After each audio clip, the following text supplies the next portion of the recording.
Hi everyone, this is Erin from Sandpaper Road, and today I'm sharing with you a tutorial for a mixed media project that I made on a heart-shaped base. This is like a home decor type project, and I'm calling it Love Forever.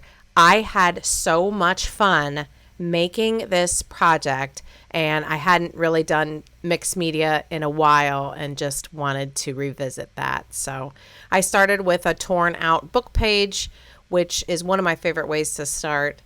It just gives a little bit of texture and for some reason it just kind of gets me going if I start with a book page. So I tend to start that way a lot, or like a stencil or something. So I really don't have any rhyme or reason. I'm just trying to make sure that there's no like questionable text on the page, just in case some shows through, which is fine if it does, but I just want to be mindful of what's going to show through if it does. And I just have a little bit of gel medium and just gluing that down. And I guess I'm just going to sort of talk my way through the project today, just to give you an idea, especially if you're new to mixed media, just how fun and easy it can be. I found these stencils that I truly had never used, not even one time. And this is a little bit of modeling paste. Or texture paste. This is actually like a modeling paste, though. It's pretty fluid and smooth actually, but it dries really hard and stiff. So just doing it kind of every here and there with my palette knife, and you might be surprised, especially if you do mixed media, to wonder why I didn't start with gesso. There's going to be so much gesso and so much everything all over the place. I will do that, but I just didn't feel like starting that way. And the cool thing about mixed media is it's whatever you want, however you want, whatever you want, however you want. I mean, there are some standard things like you should have a focal point in mind, but we'll talk about that more as we go. Now, I had these little silicone molds, and I cannot remember where I got them. They are forever old. And I found this one that's a frame. And so I thought, well, I'll just put a little hot glue in there and make myself a little frame. I didn't have any resin or anything like that, like on hand. So I thought, well, I'll just make my own with some hot glue. So here's a little bit more gel medium. And I have these little, they're almost like little beads, but they're not actually beads. They're more like mini stones, I guess. Mini pebbles. And gel medium, the matte gel medium will dry clear and there won't even be a shine to it at all. So I'm just adding a little bit of, I guess, texture to some of these pieces. You will see that at the end, I want you to make a mental note of these little pebbles and stones. And when you look at the final photos that I'll show you of the finished project at the end, remember this process. Remember this right here. And you'll be like, oh, okay, I see why that makes a cool effect. Right now it just looks sort of like a mess. So I added a little bit more hot glue to this little frame, and it just sort of worked with that as it went. Although I did realize a trick. As I was sitting here just trying to piece through, and I had that little paperweight, that black rectangle thing. It's like a little paperweight. I had it over top of this frame, and it just wasn't setting right. And I thought, well, if it's hot glue, why don't I just heat it?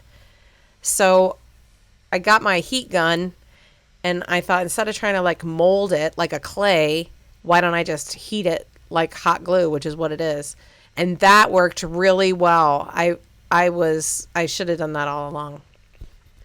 So now at this point, I've got just some more gel medium and just playing around, just putting things together where I want them. And sometimes I sort of let the piece take over.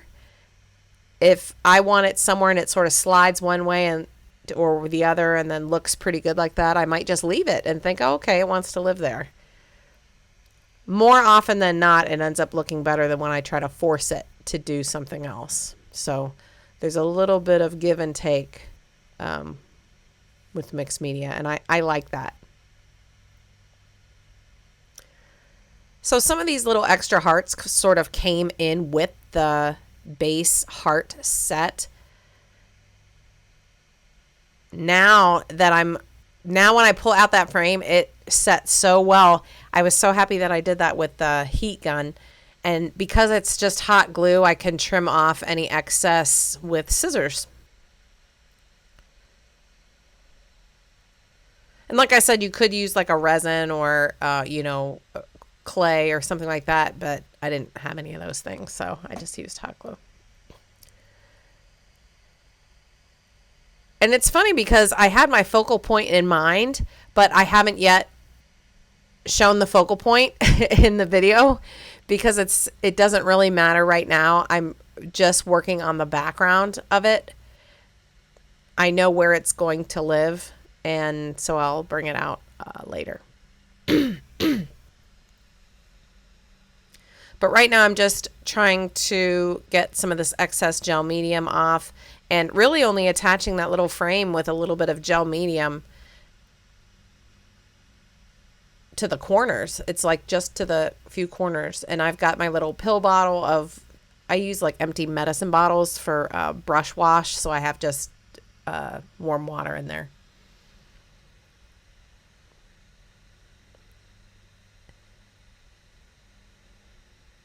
So this is the fun part, I think, of just playing around, and it took me a few days to do, not because it was that time consuming, but because I knew that like maybe before the next step, I wanted it to fully dry. So like, here's a good example,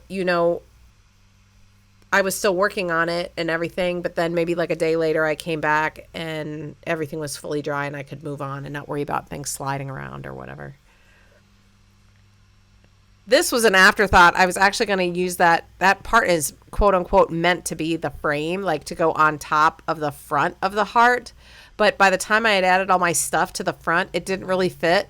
And then I thought, oh, well, that's fine because now I can make, it looks good like this, I thought. And then also there's a way to hang it.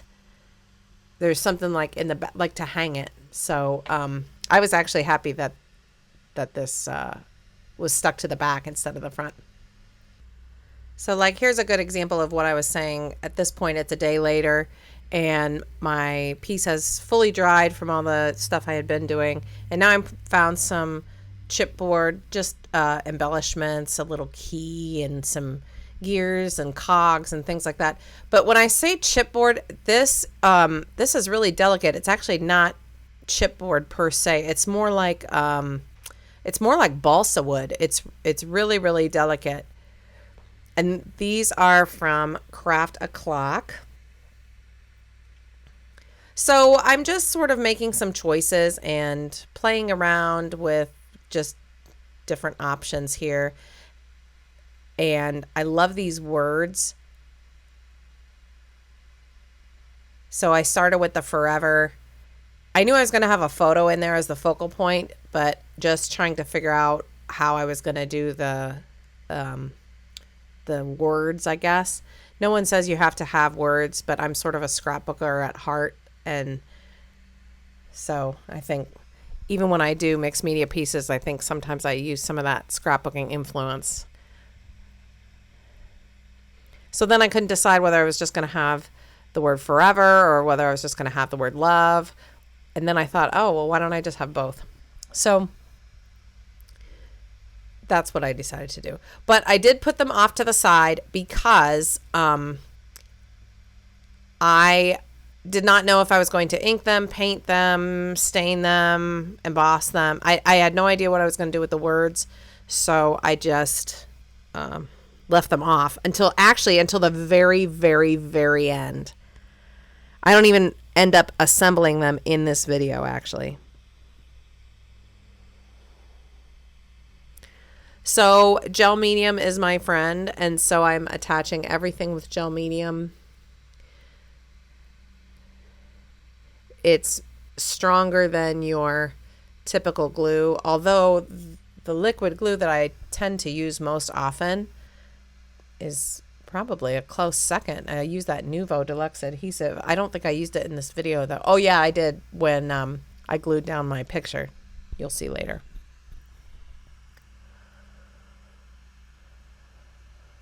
Now you'll notice that I haven't even added one bit of gesso yet. And of course, here it comes. Now I'm into the gesso, and it's been so long since I've done mixed media that my gesso is screwed on so tight. My husband came and had to open the jar for me. And now I dump a little bit of gesso into a little yogurt dish so that I don't have the container like sitting open. And it was pretty thick, actually. So I just used a little bit of water to thin that up, and I felt pretty good about that. And now I can go ahead and start to add my gesso to the project.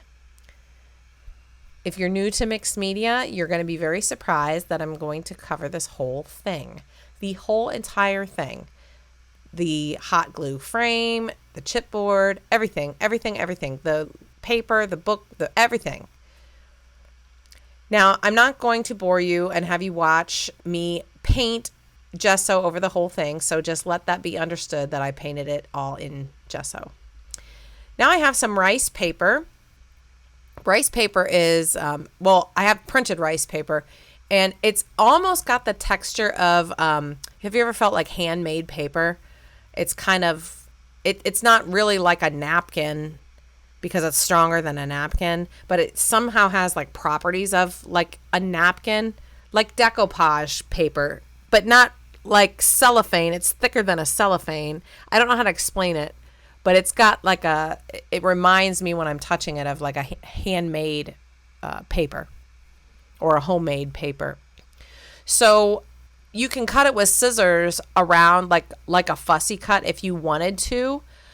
Sometimes that's a little tricky for me. So what I often do is use just water and a paintbrush to moisten the paper and then tear it apart from itself. So first I am putting a little bit of gel medium over this bottom heart piece right here. And then I'm going to, instead of trying to take it all apart from itself first, let me just stick it first. It'll make life easier. So I'm rubbing that down really, really well, and then I take a paintbrush and just a little bit of water. I'm probably looking for a better brush is probably what's happening here, because I'm sort of particular about what kind of brush I wanted. So, okay, you could see there, it's literally just plain old water. And once you moisten it, then you can tear it just so, and you have to be gentle. And then when it pulls apart, it gives like a wispy, it's almost like little threads, that it leaves behind. It's not a clean, clear cut like if you would use scissors. And I wanted that sort of wispy threads kind of release, because then when I use like the gel medium to secure those edges down, it'll just blend right into the background, and I really like that look. So that's the process there, and I'm not too worried about how that looks at the moment, because as soon as I add gel medium down, it will secure that down. I just wanted to show in detail this part though with the rice paper at least once all the way through, in case you've just never seen it before. See how I'm like just tearing it, and then you can kind of see it's got that like threaded kind of look. I don't know how else to describe it. And now just a little bit of gel medium over top and around the sides, just to secure that. Of course, remembering that the gel medium dries clear and will also act as a sealant then over top, because if I added paint or ink or something like that, it would just like absorb right into that rice paper, which I did not want. Yeah, that looks really good. I like that a lot. I actually really like the way the gesso heart looks, just plain. But I have more exciting plans in mind. Yeah, that looks good. Good start. So as you can see, I added a few more just using that same method. Those other rice paper flowers just to the bottom. with some gel medium. Looks really, really good.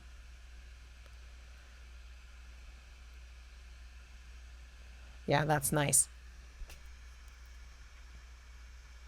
I like how it goes down the side too. Yeah, that's cool.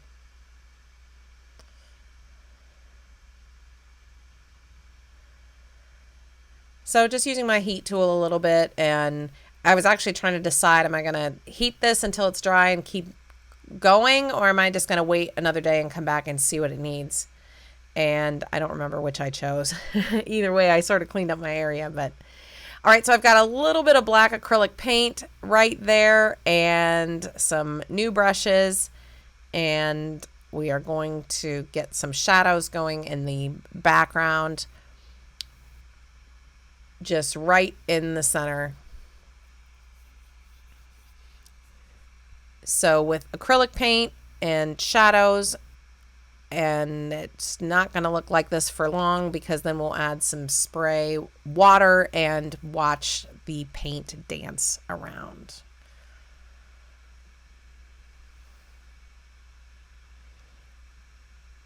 That is going to be great.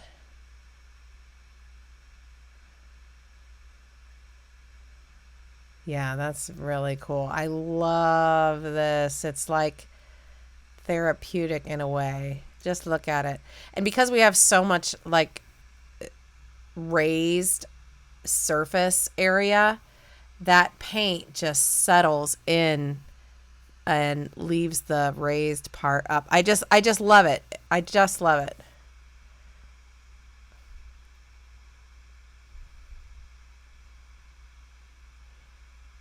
Now I do have an interpretive, I guess, explanation of what this piece personally means to me and the reason why I chose certain elements to add to the piece.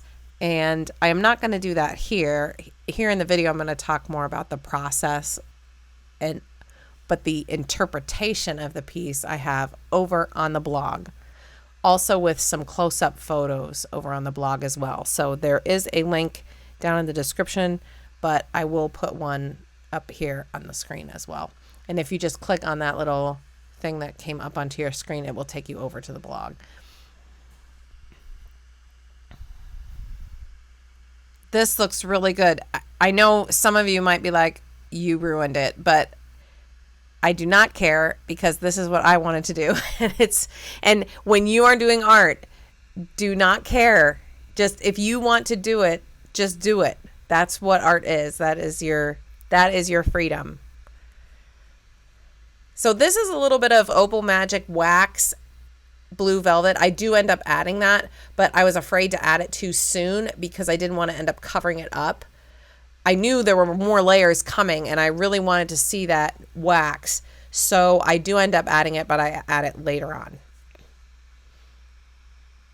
And I knew that would be perfect because Opal Magic is reacts differently on light surfaces and on dark surfaces. So instead, what I did was I was continuing with my shadows and my background colors, and I've got some magicals.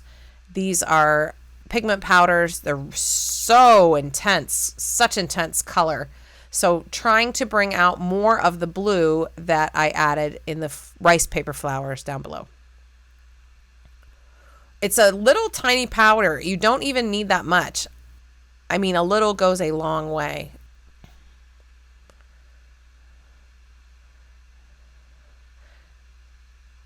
Yeah, that looks good. It just looks good to me. I just love it. And I love watching that color like take on a life of its own. And I just dab it with my cloth to sort of have a little bit of control. That looks great.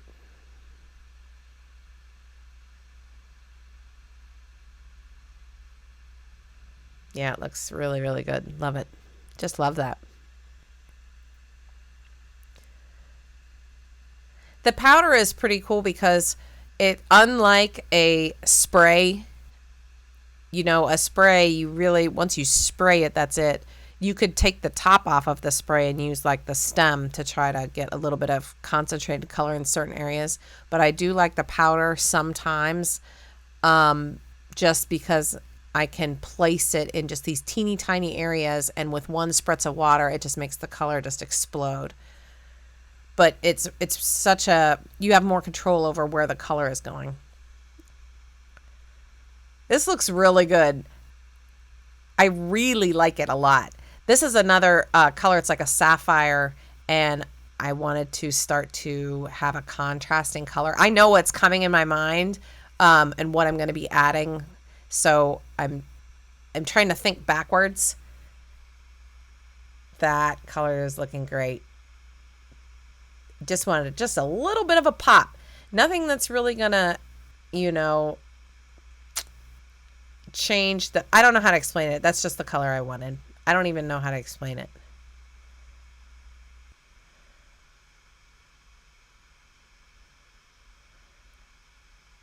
I just knew what was coming. Yeah, it looked, did you see that? It looked like when I sprayed it, it looked like I was spraying the color on, and actually I'm just spraying water on. The color is these little powdered, just these little powdered areas. It looks great. I was really, really happy with it. Okay, and now this is when I said before, when I said I know what's coming. These are called Gilding Flakes, and they are not new. I've had this for a while, but I'm using tweezers. I have to say that I'm glad that I did it this way, because I've seen multiple times when people just reach their sticky fingers. You don't realize they're sticky, but you've been working with glue and mediums and stuff. You reach your sticky fingers to get one little tiny sheet of something, and then guess what happens? You end up wasting so many of these little flakes because they're stuck all over your fingers. So I used, I was thinking of when I'm like breading chicken or fish or something before I fry. You know, when you're breading something and they say to keep like one dry hand and one wet hand. So I thought, well, I'll keep my tweezers dry is what I'm going to do and get in there. So I love these Gilding Flakes. Now I had already, that little frame, that little hot glue frame, I had brushed a little bit of gel medium on there first. Now I've got just a dry paintbrush, and all I'm doing is pushing the flakes down into the gel medium. And that's it. I'm literally pushing like up and down, not brushing. I'm not brushing back and forth. I'm pushing the flakes down into the shape of the frame. It looks so good. It looks so good. I just love the contrast of like that old sort of antiqued look that we're going to be doing with the frame, and I'm going to do the same thing like with the key and with some of these other pieces, and like a little bit around the edges of the heart. You'll see as I start to do this. It's the same technique with the Gilding Flakes, but I'm going to do it just in several areas around the piece. And I love the contrast of that antiqued look with that like fresh explosion in contrast of color of the magicals, especially that sapphire. It's got that real crisp new, that sort of that new feel. So kind of a mix between the new and the old. And there I'm adding some more of the flakes. You see I keep shutting the lid, and it's because I know myself and I don't want to accidentally like sneeze or cough or turn on my heat gun or do something like that. And then guess what? Then all of a sudden I've got Gilding Flakes all over the house. Stuck to everything. I mean, I don't want everything in my house to have the antique look, right? And then just a little bit of gel medium on top to sort of seal that down. Otherwise, those things, once they dry, will kind of fly off unless there's a good, seal and a good coat of that gel medium. There's enough flaky scraps on my table surface, as you can see, like over on the left and on that little piece of paper I'm using just right there. So I just start picking them up with the brush and just adding them wherever I want. There's no sense in just scraping them into the trash because I want them on the piece. So that's a really neat way to sort of just get yourself going. I love the look of this so far. It's coming along great. I keep trying my words though, because I'm not sure if I'm going to go ahead and put them, like use the flakes with them or emboss them or whatever. There's my focal point, is that picture of me with my husband. But I'm not going to stick it down just yet. I'm just trying a couple things first, just to see. Let me get this fixed here the way I want. We're going to make it just a little bit smaller. I mean, it's already pretty small, but let's just fix it just a little bit. Made it black and white so that it wouldn't detract from any of the colors that I wanted in the piece. That looks good. That's going to be great. That's going to be great.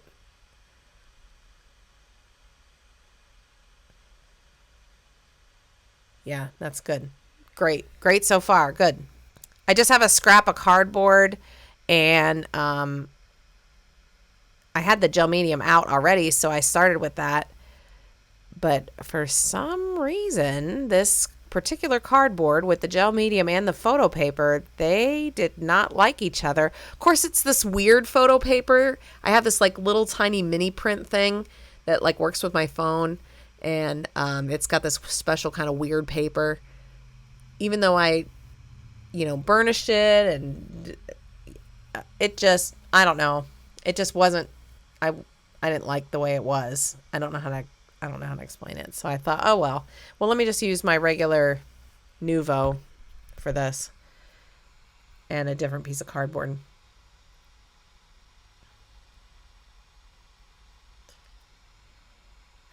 But you could see while I'm getting that all together, you could see as the piece is coming along, the frame is dry. Everything is like drying. It's in sections. I just love it. It's going to be so great. Yeah, that's going to be much better. So now that's going to dry. When my picture dries on that cardboard there, then I will just go back and trim that down, and then that'll be my picture there. My focal point, I mean. So I'm using some basic flowers and leaves. These are by CraftUla, and I really like them. They cut out real nice and easy with my brother's Scan and Cut. I did a couple different sets here of brown flowers, brown leaves. Did a couple different borders, one with like a 1/4-inch border and one without. Really like that. And I've just got my metal stylus and just a random piece of foam. Like that foam that comes in like toy packages and stuff. Just, just regular foam you find and stuff. And just pushing a little bit to give the flowers some dimension. Now these flowers and leaves are linked below also. I really, really like them. I really like that I chose to use them in this project as well, because you might not think, like maybe you see them in the shop and you're like, oh, I don't know what I would ever use brown flowers for. But this is a perfect example. You'll see how it turns out. So I'm just trying a couple things. Basically what I do is I go around the outside edge and then flip it over and press down in the middle. That's the big secret. So I did a bunch of flowers and leaves, and just a bunch of different ones just to have all ready to go. And then I thought, well, okay, then once I get that ready to go, then it'll just be a matter of gluing them down and finishing up the project.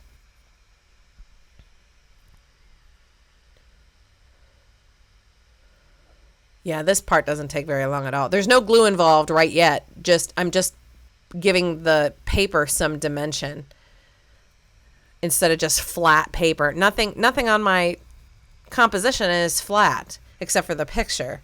So everything's got dimension and texture and things like that. So I want even the paper to have some dimension. And this will be cool too, because I'm layering one flower on top of the other, because there's smaller ones and larger ones of like the same image. And I don't know if I mentioned it before or not, but these images are double-sided.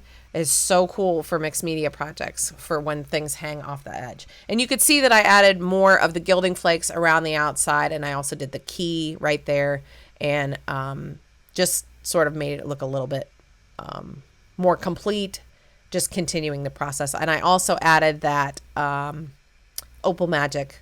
You could see the touches of like the bluish purple. It looks really good too, that shimmer.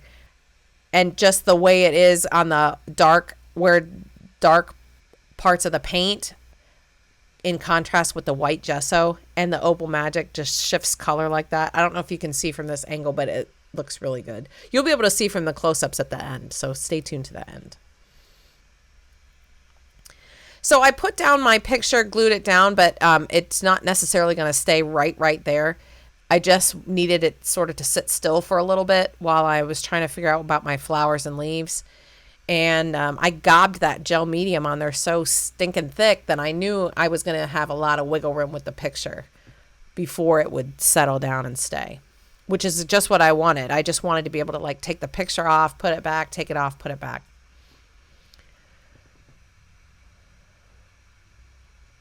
So I'm just sort of seeing, what do I want this to look like?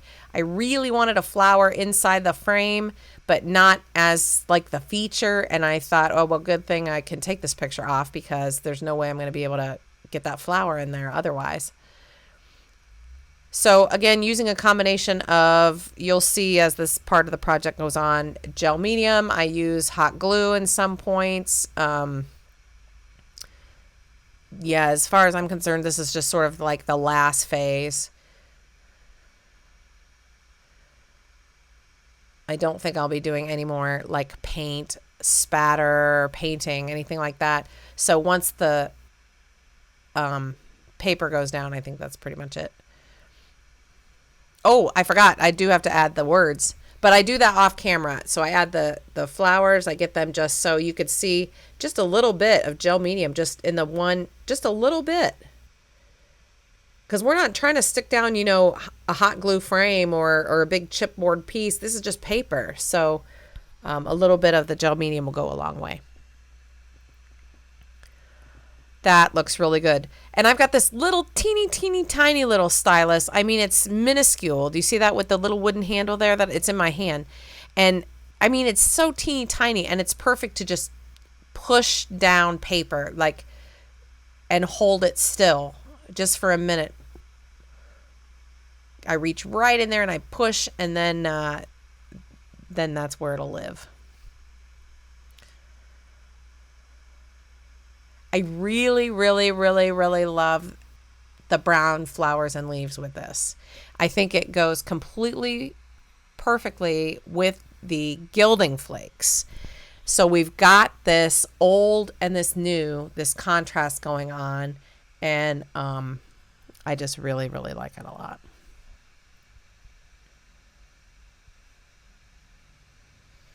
And I like that it's got this masculine and this feminine feel to it as well. It's not overly like flowery, but it's not like overly gears and cogs either. So it's great. I just really love it a lot.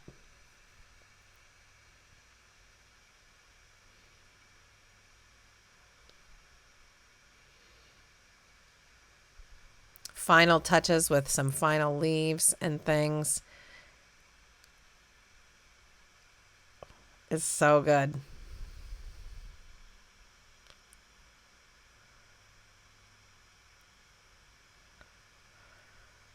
Yeah, sometimes you just need like the just something else. It's also sometimes hard to know when to just put everything down and stop. But if you trust yourself, you can usually tell when the time is to stop. One good look. Yep. Check all the underneath parts. And here are some, just a few more flowers. I think we're getting to the end here.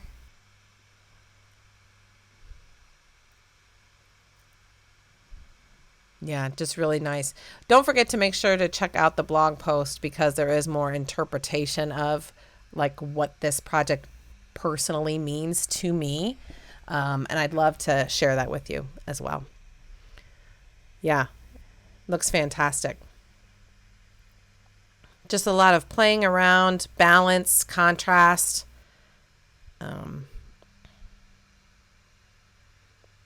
This might be my favorite project so far that I've made in a while. So thanks so much for looking. Here's a look at the final project, all finished. Now you can see the little stones details and everything. So thank you so much for subscribing. Please make sure to share this video with your crafty friends, and don't be afraid to leave a super thanks to show your appreciation. See you next time.